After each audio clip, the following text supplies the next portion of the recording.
Hi friends. आज हम लोग एक नए चैप्टर के बारे में बात करेंगे। इस चैप्टर का नाम है लव फॉर गॉड। तो शुरू करते हैं इस चैप्टर को। गॉड हम सब के क्रिएटर है, मतलब उन्होंने हम सबको बनाया है। उन्होंने हमें हर वो चीज़ दी है जिसकी हमें ज़रूरत है। उनका प्यार हमारे लिए अनंत है, तो हमारा भी कुछ फ़र्ज़ बनता है कि हम उनके लिए भी अपना प्यार को शो करें। लेकिन ये कैसे पॉसिबल है, क्योंकि भगवान तो दिखाई नहीं देते ना। हम सिर्फ उन पे भरोसा कर सकते हैं।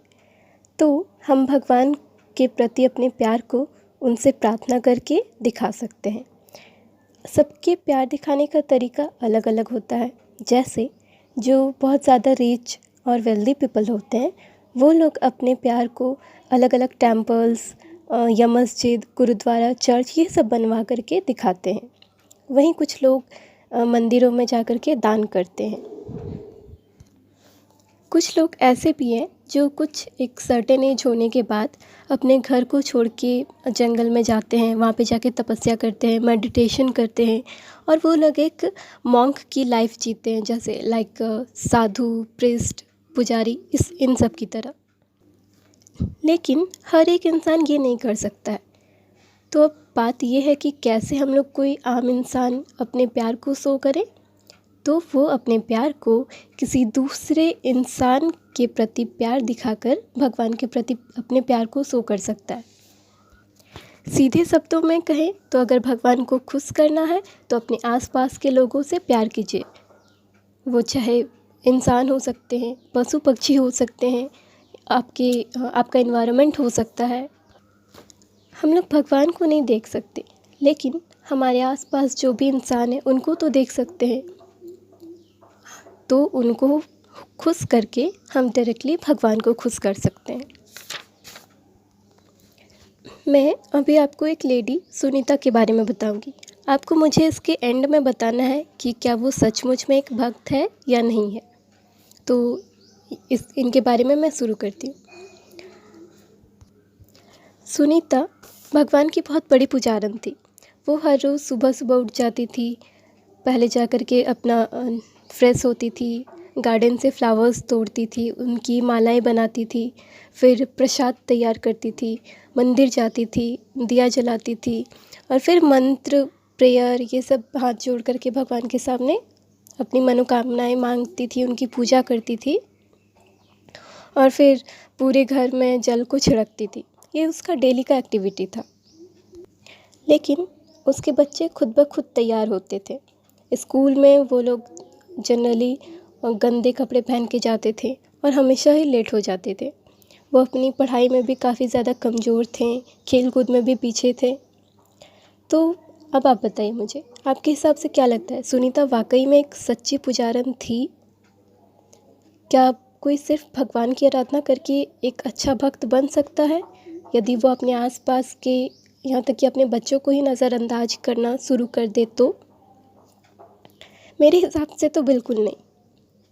अगर वो अपने बच्चों के साथ साथ भगवान की आराधना करती, तब वाकई में वो एक अच्छी पुजारन होती। पर ऐसा नहीं था। उसने अपने ही बच्चों को इग्नोर करना शुरू कर दिया था। अगर वो अपने बच्चों के प्रति पहले अपने कर्तव्य को पूरा करती, तो शायद हम उसे कह सकते थे कि वो वाकई में बहुत बड़ी भक्त है। अब एक मैं दूसरी स्टोरी सुनाती हूँ शेर सिंह के बारे में, जिन्हें कि गरीबों का मसीहा कहा जाता था। एक बार चंबल नाम के एक गांव में शेर सिंह का एक आदमी रहता था। वो बहुत गरीब था, दिन रात मेहनत करके उसके बाद अपनी फैमिली का गुजारा कर पाता था।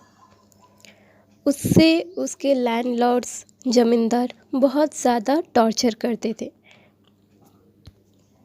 क्योंकि वो लोअर क्लास से बिलोंग करता था। वो अपनी लाइफ से बहुत ज़्यादा दुखी था। उसने जब अपने आसपास देखा तो उसे पता चला कि उसके जैसे ही हज़ारों लोग हैं जो सेम चीज़ को झेल रहे हैं। तो उसने फाइनली ये डिसाइड किया कि उसे इसके खिलाफ़ एक बहुत बड़ा कदम उठाना पड़ेगा। तो उसने और उसके 2 और फ्रेंड्स ने मिल करके खुद को डकैत बना लिया।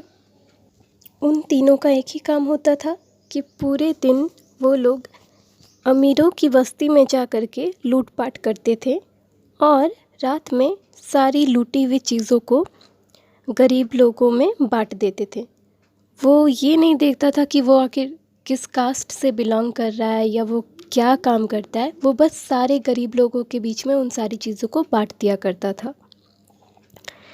इससे जितने भी गरीब लोग थे वो सारे लोग बहुत ज़्यादा खुश थे और उसे बहुत प्यार भी करते थे, हमेशा उसको दुआएं ही देते रहते थे। जब वो मर गया शेर सिंह, उस वक्त यमराज उन्हें लेने के लिए आए और उन्हें लेकर के नर्क में चले गए। तो वहाँ पर बहुत सारी परियां आईं और आकर के यमराज से पूछा उन्होंने कि आप आखिर इसे नर्क में क्यों ले जा रहे हैं। तो यमराज ने कहा, ये तो डकैत है, मैं इसे नर्क में ही ले जाऊंगा, लेकिन आप लोग इसे एक डकैत को क्यों फेवर कर रहे हैं, क्यों चाहते हैं कि मैं इसे स्वर्ग में लेके जाऊं। इसने तो सारे लोगों के माइंड में बस डर भय यही सब फैलाया है। तो सारी एंजल्स मिलके कहती हैं, हाँ हम लोग जानते हैं कि उसने गलत काम किया है, लेकिन फिर भी आप उसे माफ़ कर दीजिए। उसने बहुत सारे क्राइम्स किए हैं, लेकिन वो हमेशा अपने आसपास के लोगों को प्यार करता था। जिन्हें उसकी ज़रूरत होती थी वो जाकर के उनकी सारी ज़रूरतें पूरी करता था। इसने सारे गरीबों की और ज़रूरतमंद लोगों की हेल्प की है, बिना उसके रिलीजन धर्म के बारे में जाने, बिना उसके कास्ट के बारे में जाने उसने सबकी हेल्प की है। शेर सिंह ने भी यमराज से प्रार्थना किया कि वो उसे माफ़ कर दे।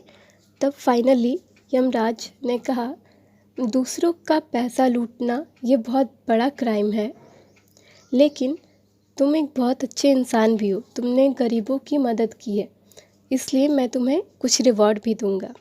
तुम्हें तुम्हारे पापों के लिए 4 महीने तक नर्क में हार्ड वर्क करना पड़ेगा और उसके बाद तुम्हारे अच्छे कामों के लिए तुम्हें स्वर्ग भेज दिया जाएगा हमेशा के लिए।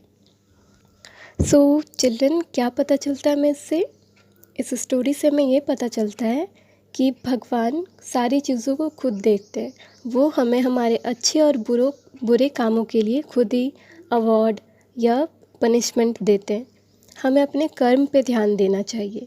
गॉड सबके लिए एक जैसे हैं, वो तो हमारे कर्म पे डिपेंड करता है कि हम लोग अच्छे काम कर रहे हैं या बुरे काम कर रहे हैं।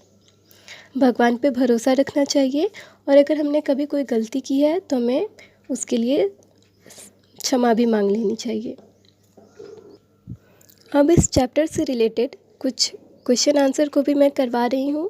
कृपया आप लोग सारे लोग उन सारी चीज़ों पे अच्छे से एक बार नज़र डाल लीजिएगा, आप लोगों को पूरा चैप्टर समझ में आ जाएगा। Thank you.